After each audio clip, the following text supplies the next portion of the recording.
अगर राबड़ी देवी जी के पास कोई ऑथेंटिक इंफॉर्मेशन है किसी मंत्री के बेटे के बारे में तो स्पेसिफिक डीजीपी को पत्र लिखना चाहिए। कौन है वो मंत्री और उसका बेटा का नाम बोलने में क्या दिक्कत हो रही है? तो पप्पू यादव ने जो बोला है वो गुनाह है कि नहीं है कि वह वरदान है? शक के आधार पर कुछ भी बोलने का अभी कोई मतलब नहीं। हाँ, जांच में जब आएगा तो कोई भी होगा तो उस पर कार्रवाई होगी, चाहे मंत्री हो चाहे संतरी हो। जब हम बोले उसका चुप्पी काहे मार गए? ये राजनीतिक जल्लाद लोग है, ये बेटी की मर्यादा नहीं जानता है। नमस्कार, आप देखना शुरू कर चुके हैं लाइव सिटीज को। मैं नाम अभिषेक है। बिहार की पूर्व मुख्यमंत्री राबड़ी देवी ने कई गंभीर आरोप लगाए हैं। पटना नीट छात्रा कांड में मंत्री का बेटा शामिल है। ऐसे में नीतीश सरकार के मंत्रियों ने क्या कुछ कहा है, साथ ही साथ आपको बता दें कि जेडीयू के एमएलसी क्या कुछ कह रहे हैं। नीरज कुमार, बिहार सरकार के मंत्री अशोक चौधरी और बिहार सरकार के मंत्री दिलीप जायसवाल, पहले आप वो सुनिए।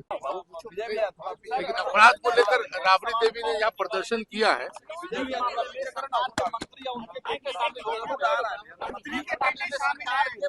एक तो है कि अगर राबड़ी देवी जी के पास कोई ऑथेंटिक इंफॉर्मेशन है, अगर कोई ऑथेंटिक इंफॉर्मेशन है किसी मंत्री के बेटे के बारे में तो स्पेसिफिक डीजीपी को पत्र लिखना चाहिए। प्रदेश की उप मुख्यमंत्री हैं और प्रदेश की उप मुख्यमंत्री रहने के कारण उनको पूरा अधिकार है प्रदेश की जनता के हितों को रक्षा करने के लिए। लेकिन जस्ट एक बात कहने के लिए अगर उनके पास इंफॉर्मेशन है तो उनको 24 घंटे के अंदर डीजीपी से मिलकर के या पत्र के माध्यम से इसका खुलासा करना चाहिए और ये जानकारी देनी चाहिए। पुलिस उन बातों पर जांच करेगी। डीएमके के मंत्री बिहारियों के बारे में क्या कुछ कह रहे हैं? नहीं, ऐसे दुष्ट प्रवृत्ति और दुष्ट मानसिकता के जो लोग हैं, जो हिंदी भाषा भाषियों के प्रति कभी महाराष्ट्र के लोग बोलते हैं, कभी तमिलनाडु के लोग बोलते हैं, ये सरासर गलत है। ये कहते हैं कि पानी पूरी बेचने आए हैं। हिंदुस्तान ने इस देश को पहला राष्ट्रपति दिया। इस हिंदुस्तान ने इस प्रदेश में सबसे ज्यादा आईएएस दिया, सबसे ज्यादा आईपीएस दिया। जहां पर ये कह रहे हैं उसी राज्य में कितने बिहारी पदाधिकारी उस प्रदेश का की सेवा कर रहे हैं। इसीलिए कुछ बोलने के लिए, मीडिया में बने रहने के लिए इस तरह की भाषा का प्रयोग करना सरासर गलत है। सर क्या कहिएगा? सही अर्थ में उसका यूटिलाइजेशन होना चाहिए। किसी को प्रताड़ित करने के लिए अगर आप इस तरह का बार बार काम करिएगा, किसी एक जो व्यक्ति दोषी है उसको करिए, पूरे के पूरे गांव को अगर आप संलिप्त करिएगा तो आने वाले समय में आपके खिलाफ में भी देश में माहौल बनेगा। सर, बजट में भी कुछ सवाल उठा रहा है, बजट में कुछ भी नहीं है। कहा जा रहा है कि बजट में नहीं, दो मत नहीं है। SC एक्ट, डाउरी एक्ट, इस सब का तो सुप्रीम कोर्ट ने निर्णय कहा है ना। इसलिए तो मैं कह रहा हूँ कि मैं दलित समाज से आता हूँ, इसका दुरुपयोग को रोकना चाहिए। नहीं तो कभी अभी ऐसा नहीं हो कि सुप्रीम कोर्ट भविष्य में कुछ इस तरह का निर्णय करे, फिर परेशानी का सामना करना पड़ेगा। राहुल गांधी लगातार 4 दिनों से बोल रहे और मंत्री का बेटा शामिल है। माननीय राबड़ी देवी जी तो विपक्ष के नेता हैं और नाम याद नहीं है। अरे मेधावटी खा ले बाबा रामदेव का, और कौन है वो मंत्री और उसका बेटा का नाम बोलने में क्या दिक्कत हो रही है?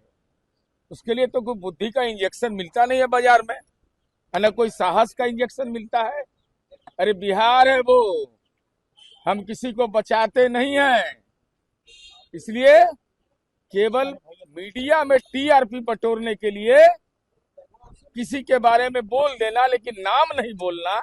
पद बोल रहे हैं, उसके संबंध बोल रहे हैं कि पुत्र है, लेकिन नाम पता लगाने में इनको दिक्कत हो रहा है। और जबकि रोज विधान परिषद में आ रही हैं, हे सर्वस्व ज्ञानी, ऐसे ही लोग विपक्ष के नेता रहे।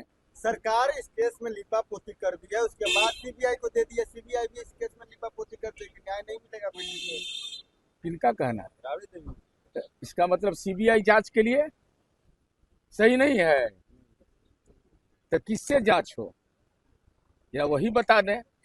इन्वेस्टिगेटिंग एजेंसी तो उनको बताना चाहिए कि बिहार पुलिस जांच करेगी या सीबीआई जांच करेगी। अरे इकोनॉमिक ऑफेंस का मामला नहीं है, आर्थिक अपराध का मामला है कि प्रवर्तन निदेशालय जांच करेगा। अब माननीय उच्च न्यायालय ने इस पर अपनी राय भी व्यक्त कर दिया है, तो हम नहीं समझ पा रहे हैं। अब राबड़ी देवी जी उनको महुआ बाग में, कौटिल्य नगर में, पटना में 43 बीघा जमीन है, तो उन लोग को ज्यादा ज्ञान है। हम लोग को तो ज्ञान यही है कि बिहार पुलिस और नहीं तो फिर सीबीआई। मीडिया पर भी सवाल उठा रहे सिक्योरिटी का, सही चीज आप लोग नहीं दिखाते। नहीं, मीडिया पर तो सवाल उठा रही है इसलिए ना कि महुआ बाग वाला जो मकान बन रहा है ना, वहां आप लोग का प्रवेश वर्जित है।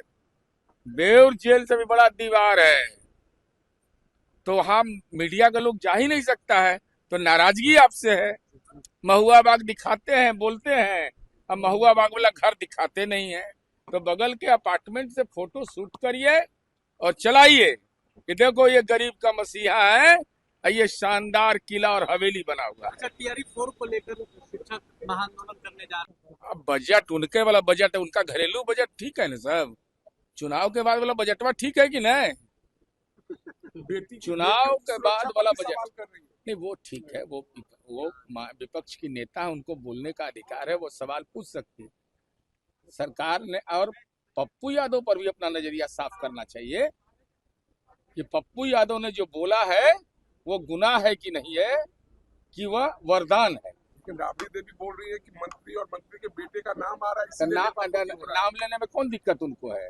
उनके हस्बैंड को जब चारा घोटाला का मामला आया, जब यहाँ सुनवाई नहीं हुई सदन में, तो हाई कोर्ट लोग गया ना, तो उनको अगर नाम मालूम है और मंत्री का और उसका बेटा का नाम अगर नहीं बोल रही है, तो ये तो गुनाह कर रही है।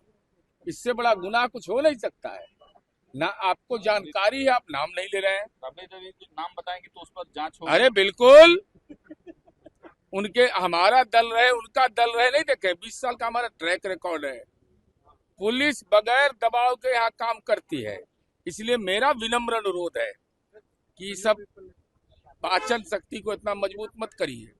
ऐसा पापी को अगर जानते हैं तो उस पापी का नाम सार्वजनिक करिए। पप्पू या तो जो जब हम बोले उसका चुप्पी काहे मार गए? ये राजनीतिक जल्लाद लोग है, ये लोग बेटी की मर्यादा नहीं जानता है, भाषा की मर्यादा नहीं जानते हैं, इस ढंग से बोला जाता है, सिंगापुर भेजा जाता है। हमारी बेटियों के बारे में इस ढंग का अपमानजनक भाषा, देश के किसी नेता ने ऐसा किया है कि आप पार्लियामेंट में चल गए तो सर्वस्व ज्ञानी हो गए, जो मन होगा आपत्तिजनक बात बोलते रहिएगा। ये तो पूरे व्यवस्था को इसने इस ढंग से शर्मसार किया है। भाई व्यक्ति का आप इस ढंग से बेटियों के बारे में 90% क्या बोल रहे हैं भाई? नहीं, लेकिन कांड तो हो रहे हैं लगातार। अरे भाई इसका मतलब क्या हुआ? खगड़िया, जैसे मेरा घर है मोकामा में, अपराध करने वाले लोग रहते थे, तब पूरा गांव अपराधी हो गया? 90% बेटी के साथ बेटी यही कर रही है। उस माँ बाप पर क्या गुजरता होगा जो अपने पेट काट कर करके अपने बच्चों को पढ़ा रहे थे, आज गांव में उनको किन परेशानियों का सामना करना पड़ता होगा। इन लोग को तो बोलने में कोई बिगड़ता नहीं है, टीआरपी बटोरने के लिए बोल देते हैं, लेकिन उसका सामाजिक असर कितना खराब होता है। इसलिए हम आप लोग से भी अनुरोध करेंगे, ये 40-41 केस के मुदाले हैं, तिहाड़ जेल भी रिटर्न है, ऐसे लोगों को तवज्जो मत दीजिए, ये सामाजिक हित में नहीं है। ये बिहार में नहीं, पर्सनल मामला है। 90% बेटी जाती है बाहर। वो तो आप लोग का मामला की कार्रवाई कराएंगे क्या? अरे हम कर रहे थे, नाम बताने में क्या डर लग रहा है? गलत बोला तो उसको कार्रवाई करवा दीजिए पप्पू यादव पर। लेकिन ये जो अरे वो तो हम लीगल वैलिडिटी देख रहे हैं, वो कहाँ छोड़ने वाले हम हैं। हम इस मामले कैसे रोक लगेगा सर, इस पर बताइए ना। भाई ये कानूनी प्रावधान है ना। मंत्री के बेटे शामिल हो सकते हैं, ये तो कोई बात नहीं है। जब तक जांच में किसी तरह का ऐसा मामला नहीं आता है, तो शक के आधार पर कुछ भी बोलने का अभी कोई मतलब नहीं है। हाँ, जांच में जब आएगा तो कोई भी होगा तो उस पर कार्रवाई होगी, चाहे मंत्री हो चाहे संतरी हो, उसमें कहीं कोई दिक्कत नहीं है। सरकार एकदम बेबाक होकर के कानून के राज में अपना कार्रवाई करेगी। वो कह रहे हैं कि लीपापोती कर रही है सरकार, सीबीआई भी लीपापोती करेगी। तो वही जांच कर रहे हैं अपने से। हम लोग बजट पर भी बोल रहे हैं कि कुछ नहीं है बजट। अगर हमको बोलेंगे तो हम अनुरोध कर देंगे सरकार से कि जांच समिति में इनको भी जो है डाल। बजट पर कह रहे हैं कि कुछ नहीं बजट है। तो पढ़ना पड़ेगा ना। सही बात। तो आपने सुना कि बिहार सरकार के मंत्रियों और जो जेडीयू के एमएलसी हैं, उन्होंने क्या कुछ कहा है, तमाम बातें कहते हुए नजर आए और साफ साफ कहा है कि 24 घंटे के अंदर खुलासा करना चाहिए। जो अब डीजीपी से मिलकर या डीजीपी को पत्र लिखकर इस पूरे मामले में खुलासा करना चाहिए। पुलिस जांच करेगी और मामले का खुलासा कर दिया जाएगा। साथ ही साथ आपको बता दें कि नीरज कुमार ने कहा है कि बाबा रामदेव का मेधा बट्टी खा लेना चाहिए, नाम बताना चाहिए, खुलकर नाम बताएं। वहीं पप्पू यादव पर भी भड़क उठे हैं। बने रहिए लाइव सिटीज के साथ।